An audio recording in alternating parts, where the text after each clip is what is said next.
Prostitusi merupakan salah satu profesi tertua di dunia. Belum ada yang memastikan sejak kapan profesi ini mulai muncul. Namun, ketika kita mempelajari sejarah peradaban suatu bangsa, profesi ini selalu ada. Anehnya, meski zaman terus berkembang, profesi ini seakan tidak pernah punah, bahkan semakin berkembang seiring dengan perkembangan zaman.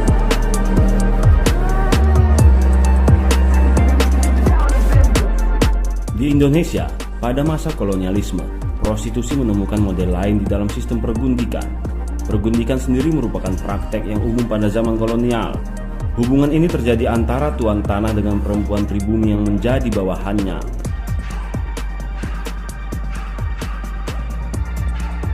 Praktek pergundikan di Hindia Belanda akhirnya melahirkan sebuah kelas masyarakat baru yang disebut kaum Indo.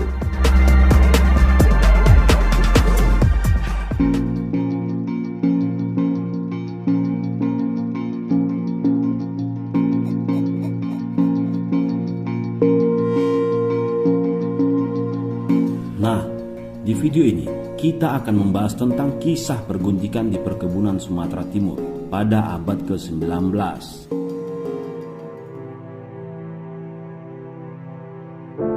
Kisah ini dialami oleh seorang perempuan asal Pulau Jawa yang bernama Atimah. Dia hanya bisa pasrah karena tak berhasil mengubah nasibnya di perantauan. Alih-alih bisa memperbaiki kehidupan ekonominya, dia justru mengalami nasib yang tak pernah dia bayangkan sebelumnya.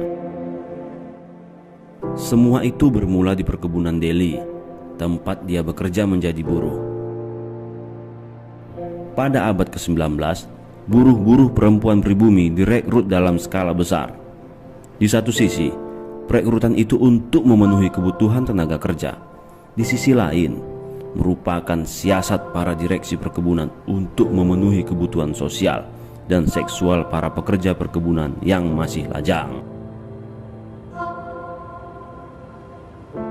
Mayoritas buruh perempuan didatangkan dari Jawa dan berasal dari kelompok masyarakat yang sangat miskin. Bagi mereka, kontrak kerja sebagai kuli di perkebunan Sumatera Timur merupakan jalan keluar bagi kehidupan sebelumnya yang tanpa masa depan. Begitu tiba, para kuli perempuan langsung diperiksa di sebuah kamar kecil di kantor perkebunan Deli. Di dalam kamar itu terdapat bangku istirahat, meja, cermin, dan peralatan cuci. Pengawas kulit putih kemudian memeriksa mereka satu persatu. Sudah dianggap wajar bila pegawai kulit putih mendapat kesempatan pertama memilih kuli perempuan yang baru tiba. Kuli yang dianggap paling menawan kemudian diambil menjadi gundik pengawas perkebunan. Para kuli perempuan yang terpilih pun tak punya daya untuk menolak. Penolakan dianggap sebagai sikap membangkang yang hanya berujung siksaan. Hubungan yang terjalin dari kekuasaan si lelaki kulit putih kepada para kulinya menyebabkan relasi ketertindasan yang berlapis. Menurut Reggie Bay dalam bukunya yang berjudul Nyai dan Pergundikan di Hindia Belanda, praktik pergundikan di perkebunan jauh lebih buruk daripada pergundikan di Tangsi maupun di tengah masyarakat sipil. Praktik pergundikan ini bahkan sangat didukung oleh pemilik perkebunan. Para pemuda yang akan berangkat ke perkebunan di Hindia Belanda disarankan memiliki gundik agar terbebas dari pekerjaan rumah selepas kerja dan kebutuhan seksualnya terpenuhi. Dalam perjanjian kontrak, para asisten perkebunan menjanjikan beberapa fasilitas kepada para pengawas kulit putih bujangan, seperti tempat tinggal dengan kamar berkelambu, bak mandi, dan kuli kontrak gratis untuk mengurus rumah, atau disediakan 10 gulden untuk menyewa seorang pelacur. Banyak asisten yang akhirnya memilih kuli kontrak untuk mengurus rumah tangga sekaligus teman tidurnya. Namun demikian, pegawai kulit putih muda tidak diperkenankan menikah selama 6 tahun pertama masa kerja. Mereka dianggap tak mampu menghidupi keluarga Eropa dengan gajinya. Sementara pernikahan antara lelaki Eropa dan nyai pribumi pun mustahil dilakukan karena akan menimbulkan keterkejutan bagi masyarakat Eropa. Lagi pula, perusahaan tidak dapat menerima hal tersebut. Kalaupun akan menikahi gundiknya, para administrator perkebunan harus menunggu hingga pensiun agar karirnya tidak terganggu.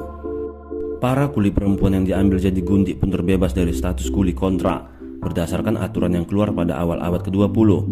Mereka pun tak lagi kekurangan makan akibat upah yang sangat kecil. Dengan upah 2,5 gulden per bulan atau 8 sen per hari, para buruh perempuan bahkan tidak bisa memenuhi kebutuhan makan. Menurut Van den Brand, kuli perempuan setidaknya butuh 15 sen per hari untuk makan, belum termasuk kebutuhan lain. Di beberapa perkebunan ada aturan bahwa perempuan tidak akan mendapat upah jika tidak bekerja. Sementara, pengawas perkebunanlah yang menentukan kapan si kuli perempuan bekerja. Sikap semena-mena ini ditambah pula dengan larangan mencari penghasilan tambahan di perkebunan sekitar. Sistem yang mencekik itu membuat para kuli perempuan umumnya tidak mampu bertahan hidup. Tidak mengherankan jika banyak dari kuli perempuan yang tidak menjadi gundi memilih prostitusi sebagai jalan keluar dari masalah. Para pemilik perkebunan senang-senang saja ketika kuli perempuan diambil menjadi gundik atau terjebak praktik prostitusi, karena sejak awal itulah salah satu alasan perekrutan mereka. Nasib kuli yang dilacurkan sama buruknya dengan para gundik pegawai kulit putih. Di tangan orang Eropa, mereka jadi korban kesewenang-wenangan dan penyalahgunaan kekuasaan. Dalam buku berjudul Menjinakkan Sang Kuli, Jan Breman menyebut tuan kebun biasanya lelaki muda, berperangai kasar dan agresif. Hal ini pula yang menyengsarakan hidup para kuli dan gundik perkebunan, karena mereka tak segan memukul dan menyiksa gundik atau kulinya sendiri. Petugas hukum di masa kolonial mencatat seorang administrator perkebunan Tanjung Kasau bernama Van Beneden yang mempunyai reputasi buruk dalam memperlakukan gundik atau buruh perempuannya. Ia tak segan menyiksa mereka berkali-kali untuk satu kesalahan. Penganiayaan ini tercatat pula dalam laporan Van den Brand. Seorang buruh perempuan seringkali mendapat hukuman berat untuk kesalahan ringan seperti mengangkat sarungnya, tidak sengaja mengganggu tidur pemilik perkebunan, atau kurang bersih saat mencabuti rumput. Atima bahkan mengalami penyiksaan tidak manusiawi lantaran sedang mengandung 8 bulan. Atimah tak bisa mengumpulkan ulat cukup banyak. Lalu asisten perkebunan bernama Moens lantas menyiksanya dengan pukulan rotan, kemudian pinggangnya diinjak-injak tanpa mengindahkan keadaan sang perempuan yang sedang hamil tua. Akibat penyiksaan itu, Atimah jatuh sakit dan tidak mendapatkan penghasilan karena tidak bisa bekerja. 2 minggu kemudian, ia melahirkan bayinya dalam keadaan sudah tidak bernyawa.